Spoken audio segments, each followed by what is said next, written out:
नमस्कार दोस्तों, मैं अच्छा हूं। आशा करता हूं आप सभी अच्छे होंगे।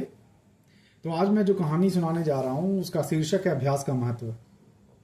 ये कहानी मैं आशा करता हूं कि बचपन में आप सभी ने पढ़ी होगी, सुनी होगी, लेकिन ये सार्वभौम इसका जो महत्व है इस कहानी का हर समय है, हर समय रहेगा, ऐसा मैं मानता हूं।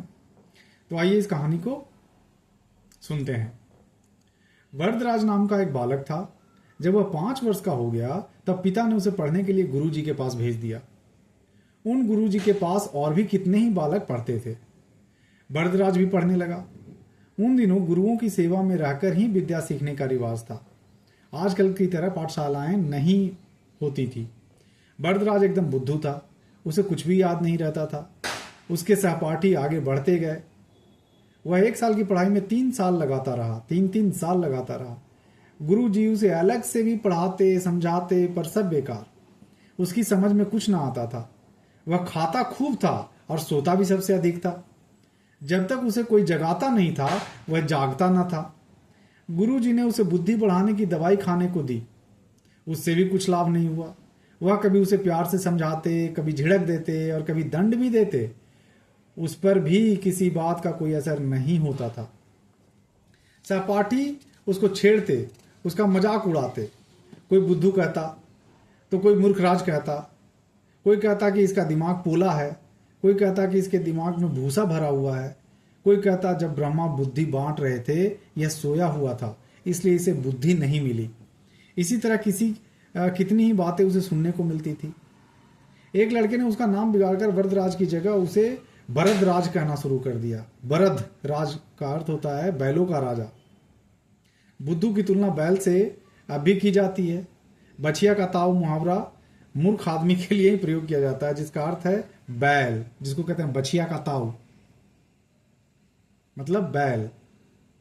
बरदराज वैसे स्वस्थ और हिस्ट पुष्ट था, देखने में भी अच्छा था, पर जहां तक पढ़ाई का संबंध था एकदम फिसड्डी था।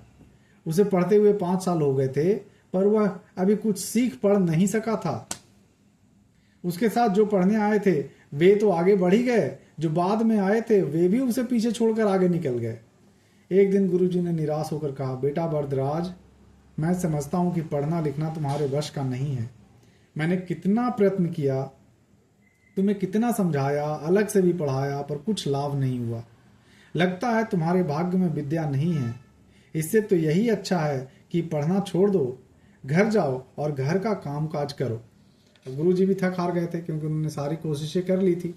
तो इसलिए गुरुजी ने ऐसा फिर उपदेश दिया कि अब घर जाओ, घर का ही काम देखो। वह ब्राह्मण का बालक था और उसके पिता बड़े विद्वान थे। उन दिनों ब्राह्मणों का काम ही विद्या पढ़ना और पढ़ाना था। पुरोहित का काम करने के लिए भी विद्वान होना आवश्यक था। अनपढ़ों को तो तब कोई पूछता न था, न पूजता था। वरदराज की आंखों के आगे अंधेरा छा गया। उसे अपना भविष्य अंधकारमय दिखाई देने लगा। घर जाकर पिताजी को वह क्या मुंह दिखाएगा? कैसे कहेगा कि गुरुजी ने उसे बुद्धू होने के कारण पढ़ाने से मना कर दिया, शिक्षा देने से मना कर दिया? लोग क्या कहेंगे कि पिता तो माना हुआ विद्वान और बेटा निरक्षर बुद्धू? ये और इसी तरह की अनेक बातें उसके मन में आईं। उसने अपने सामान की गठरी बांधी, गुरुजी के चरण छुए, साथियों से गले मिला और भारी मन से वहां से विदा हुआ। मारे शर्म के वह धरती में गड़ा जा रहा था। उसके पांव मन के मन हो रहे थे, मतलब उसके पांव ऐसे हो रहे थे, आगे बढ़ा नहीं जा रहा था, ऐसे भारी जैसा महसूस हो रहा था। मारे शर्म के वह धरती में गड़ा जा रहा था। उसके पांव मन के मन हो रहे थे, उठते ही नहीं थे। वह उदास अनमना सा चला जा रहा था। यूं घर वापस जाने का उसका जरा भी मन नहीं था, पर और कोई ठौर ठिकाना भी नहीं था। कहाँ जाए, क्या करे, उसकी समझ में कुछ नहीं आ रहा था। वह सवेरे चला था और दोपहर हो गई थी। रास्ते में खाने के लिए थोड़ा सा सत्तू गुरुजी ने उसे दे दिया था। उसे भूख भी लगाई थी और प्यास भी, पर मन कुछ खाने को नहीं था। रास्ते में एक कुआं दिखाई दिया। वह सुस्ताने के लिए कुएं के पास जा बैठा। वह खिन्न और उदास था। अपना जीवन उसे अंधकारमय और व्यर्थ लग रहा था। उसने सोचा, इस जीने से तो मर जाना ही अच्छा। यही सोचकर वह डूब मरने के लिए कुएं की ओर बढ़ा। उसने चारों ओर देखा कि आसपास कोई देख तो नहीं रहा है, कोई पानी भरने तो नहीं आ रहा है। फिर उसने झांक कर कुएं की गहराई की थाह ली, यानी कि कुएं की गहराई को मापा, मतलब अपनी आंखों से ही देखा कि कितनी गहराई है। यह देखते भालते उसकी नज़र कुएं की जगत पर गई।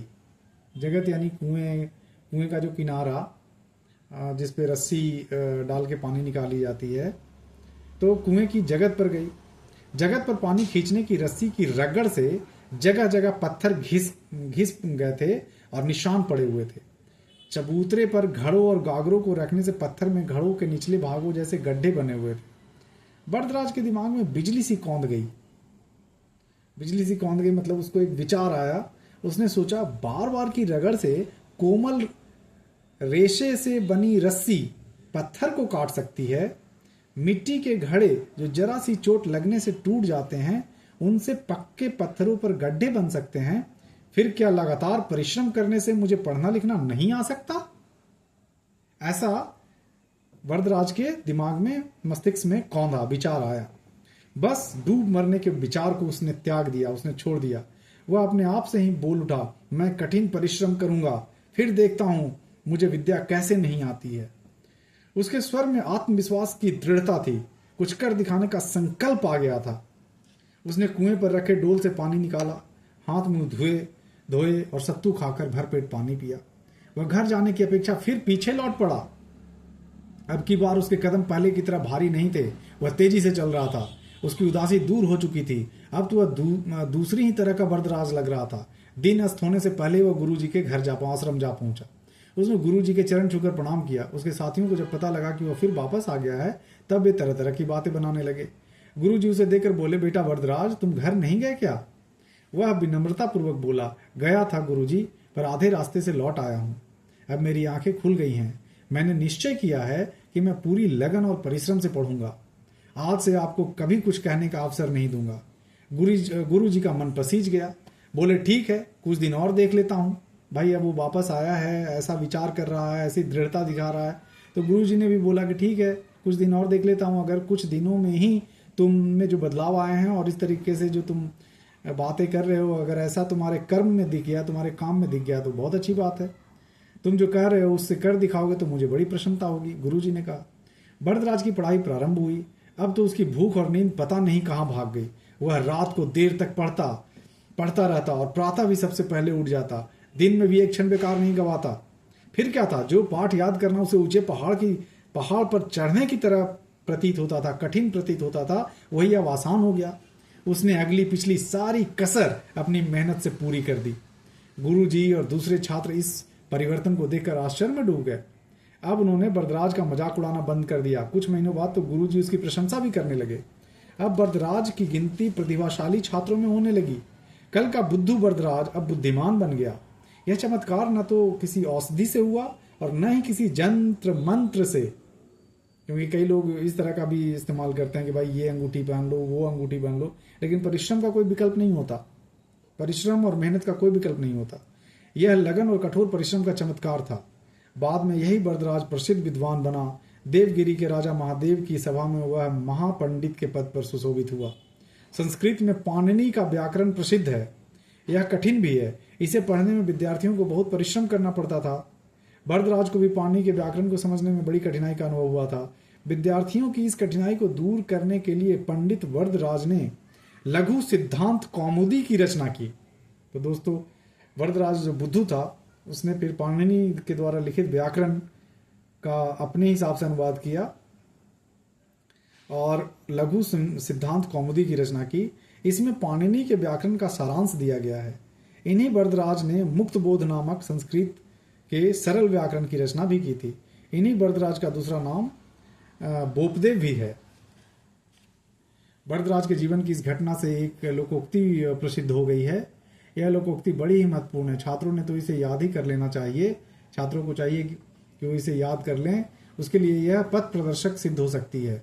करत करत अभ्यास के जड़मति होत सुजान, रसरी यावत जात ते सिल पर परत निशान। तो दोस्तों, आशा करता हूँ कि ये कहानी आपको अच्छी लगी होगी और बहुत प्रेरकदायी खासकर विद्यार्थियों के लिए है। हम सब विद्यार्थी जीवन में रह चुके हैं और अब जीवन भर विद्यार्थी ही रहते हैं। तो आशा करता हूँ अच्छी लगी होगी। धन्यवाद।